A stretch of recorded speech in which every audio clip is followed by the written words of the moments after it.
नमस्कार, मेरा नाम मनीष है और आप देख रहे होंगे मनीष टाइगर ब्लॉग्स। तो आप लोग को पता होगा कि जब से पावर पवन सिंह काराकाट लोकसभा चुनाव क्षेत्र से जब इलेक्शन हारे हैं,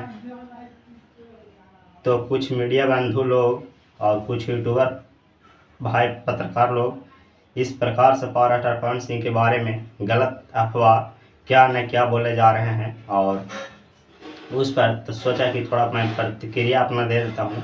और आप सबको पता होगा कि जिस प्रकार से पावर पवन सिंह अपने चुनाव प्रचार में अड़े हुए थे, डटे हुए थे, इस प्रकार से उनका सब तरह का देखने का मैनेजमेंट मिल रहा था। इस प्रकार से नहीं लग रहा था कि पावर पवन सिंह भी चुनाव हार सकते हैं, लेकिन हुआ कुछ ऐसा ही हो गया और पावर पवन सिंह चुनाव हार गए हैं।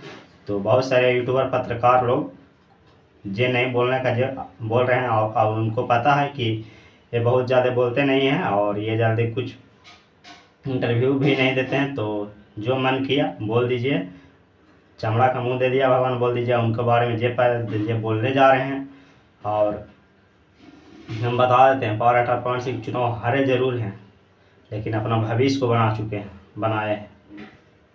चुनाव हार गए तो क्या हो गया। और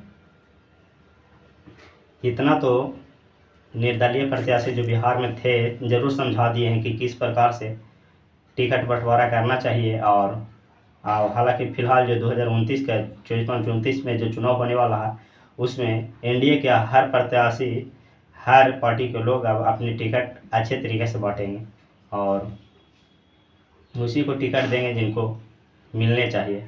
ये नहीं कि 2-4 करोड़ में बेच देंगे टिकट, अब ऐसा नहीं होगा। तो पावर पवन सिंह जो बिहार के काराकाट लोकसभा क्षेत्र से लड़ रहे थे, और आईपीएस आनंद मिश्रा जो बक्सर लोकसभा से लड़ रहे थे, एक राजस्थान के रविंद्र सिंह भाटी, आप लोग को पता होगा, ये तीनों हारे जरूर हैं और निर्दलीय लड़े जरूर हैं, लेकिन टिकट किस तरीक़ा से बांटा जाता है ये ज़रूर सिखा दिए हैं उन लोगों को जो बड़े कुर्सी पर बैठ करके 2-4 छंद पैसों के लिए टिकट देते हैं और वहाँ से अपने कैंडिडेट को हरवा देते हैं। और एक पूर्णिमा से पप्पू यादव थे जो अपनी जीत को हासिल किए हैं और उनको मेरे तरफ से ढेर सारी बधाइयाँ। और वैसे ही अपने पूर्णिमा लोकसभा क्षेत्र में विकास करते रहें। और पावर पवन सिंह को जो आप लोग ज़्यादा बोल रहे हैं, तो कृपया इस पर अभी हम ज़्यादा कुछ नहीं बोलना चाहते हैं, मगर हाँ, जिस प्रकार से बोल रहे हैं बोलिए। जब शेर गरजेगा तो आप लोग फिर शांत हो जाइएगा। और आज तक इतना ही। जैसे पावर पवन सिंह को सैड न्यूज आया था तो हम कुछ वीडियो बना नहीं पा रहे थे, तो ये वीडियो बना दिए। आज तक इतना ही, फिर मिलेंगे किसी नेक्स्ट वीडियो के साथ।